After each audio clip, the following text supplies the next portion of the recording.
Everyone welcome to the शिक्षा education. तो भैया जैसा कि अभी तक आप लोग देख रहे हैं कि अभी तक के आप लोग का 10 का और या 12 का रिजल्ट जो है सीबीएसई बोर्ड ने रिलीज़ नहीं किया है।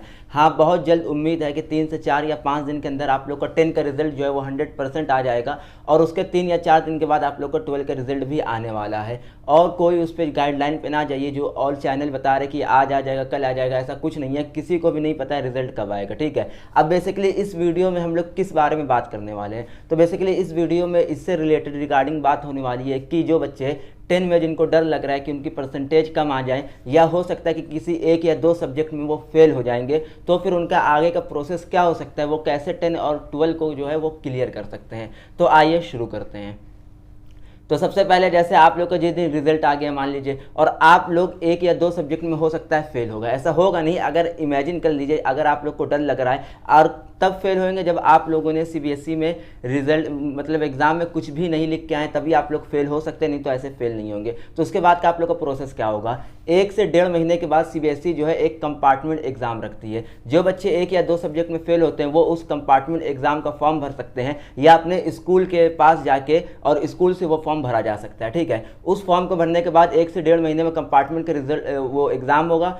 बिल्कुल सेम ऐसा ही आप लोग के बोर्ड जैसा एग्जाम होगा, उसका भी सेंटर पड़ेगा, उसका भी एडमिट कार्ड आएगा, ठीक है। उसकी भी डेट रिलीज होगी ऑनलाइन, उसके बाद जाके आप लोग को एग्जाम दे देना है। उसमें एक बेनिफिट आप लोग को ये होता है कि सीबीएसई का पैटर्न ये होता है कि जो सीबीएसई ने जो है अपने इस बोर्ड एग्जाम में जो उनका क्वेश्चन पेपर था, उस क्वेश्चन पेपर में से कम वो 4 या 5 या 6 क्वेश्चन ऐसे ऐसे ले लेते हैं जिनसे कंपार्टमेंट एग्जाम में जो बच्चे जो हैं वो पास हो सके। अगर आप लोग बोर्ड एग्जाम का ही पेपर सिर्फ सॉल्व करके और अच्छे से पढ़ के चले गए तो आप लोग का 70 से 80% चांस है कि आप लोग कंपार्टमेंट एग्जाम में जो है पास होके आ जाएंगे, पासिंग मार्क्स ले आएंगे। और अगर अच्छे मार्क्स लाना है तो आप लोग अच्छे से 1 से 1.5 महीने में तैयारी करके जाना पड़ेगा, ठीक है।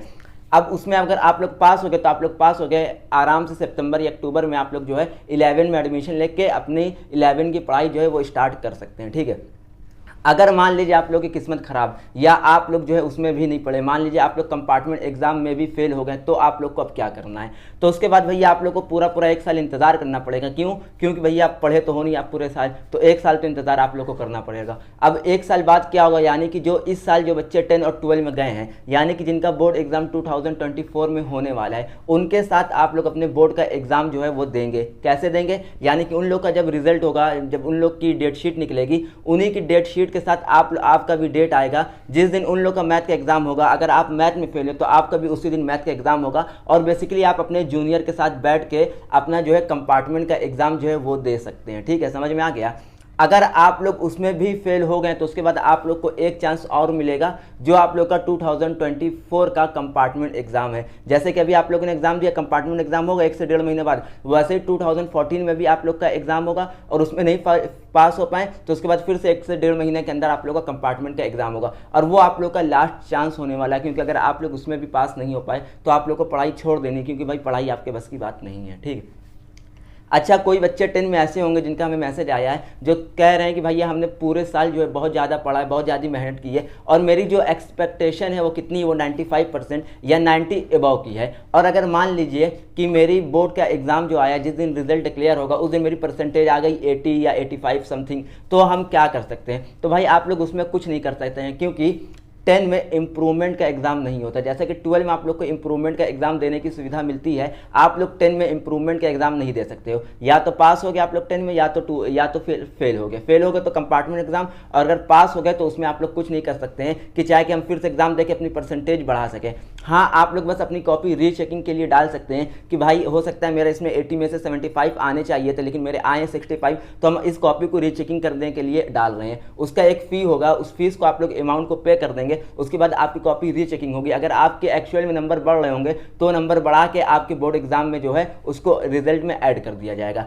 ये हो गई भाई आप लोग के 10 की बात। अब आते हैं हम लोग 12 में। अब देखो 12 में क्या होता है। 12 में भाई कंपार्टमेंट का तो पूरा का पूरा एज इट इज सेम होता है, उनको भी कंपार्टमेंट एग्जाम ऐसे ही देना पड़ेगा। कंपार्टमेंट एग्जाम सिर्फ 1 या 2 सब्जेक्ट के लिए होता है, इससे ज़्यादा के लिए नहीं होता है। उसमें भी फेल हो गए तो अगले साल आप लोग 1 साल बाद देंगे, उसमें भी फेल हो गए तो उसके बाद फिर से एक कंपार्टमेंट एग्जाम आप लोग को मिल जाएगा। आप लोग का लास्ट चांस हो सकता है, उसमें आप लोग दे सकते हैं। हाँ, लेकिन 12 में आप लोग को इंप्रूवमेंट एग्जाम देने की अपॉर्चुनिटी बढ़ जाती है। 12 में भाई अपॉर्चुनिटी क्यों बढ़ जाती है इंप्रूवमेंट देने की, क्योंकि भाई आप लोग के 10 के बोर्ड का रिजल्ट तो मायने नहीं रखता है, लेकिन 12 का रखता है। कैसे रखता है? अगर मान लीजिए कोई बच्चा सोच रहा है कि मुझे जेई एडवांस क्लियर करनी है, अब भाई जेई एडवांस की क्राइटेरिया क्या है, 75% आना ही आना है, तभी आप लोग जेई एडवांस को जो है वो क्लियर कर सकते हैं। अब मान लीजिए किसी बच्चे का 72% आ गया या 70% आ गया, तो क्या वो अपना जेई एडवांस क्लियर नहीं कर सकता, क्या वो अपना सपना छोड़ दे? तो उसको क्या करना रहेगा, उसको भाई अपना इंप्रूवमेंट एग्जाम देगा, यानी कि पूरा का पूरा पेपर वो फिर से जाके लिखेगा, और उसमें अगर वो अच्छा करके आ गया तो उसकी परसेंटेज जो है वो इंक्रीज हो जाएगी।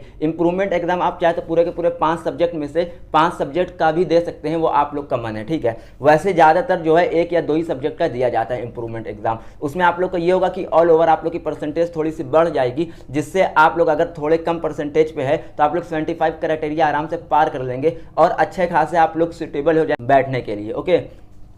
तो 12 का ये प्रोसेस होता है, जिससे आप लोग इंप्रूवमेंट एग्जाम देके बहुत ही अच्छी अपॉर्चुनिटी आप लोग उठा सकते हैं। लेकिन आई होप कि आप लोग को ना ही इसकी ज़रूरत पड़े कंपार्टमेंट की और ना ही इंप्रूवमेंट की, आप लोग जो है बहुत ही ज़्यादा अच्छे से जो है अच्छे मार्क्स से जो है पास हो जाए। मेरी उम्मीद यही है, और आप लोग भी अपने ऊपर जो है भरोसा रखिए कि 10 में भी आप लोग का बहुत अच्छा रिजल्ट आने वाला है और 12 वालों का भी बहुत ज़्यादा अच्छा रिजल्ट आने वाला है, क्योंकि सीबीएसई जो है वो अपने बच्चों को जो है वो नाराज़ नहीं करती, वो एकदम खुश रखती है। और देख लेना तुम लोग के एग्जाम जो है बहुत ही सुपर गए हैं और रिजल्ट जो है उससे भी उम्मीद से भी ज़्यादा अच्छा आने वाला है। तो इस वीडियो को अपने ज़्यादा से ज़्यादा दोस्तों को शेयर करें, ताकि वो भी इस प्रोसेस को जो वो समझ सके कि अगर बाई चांस वो फेल हो गए तो क्या होगा, या उन लोग के नंबर कम आ गए तो वो क्या कर सकते हैं। तो लाइक करें, सब्सक्राइब करें। अगर आप लोग के कोई डाउट है तो उसको कॉमेंट में जो है वो पिन करिए, मैं उसको जो है जल्द से जल्द आप लोग के डाउट को दूर करने की कोशिश करूंगा, ओके।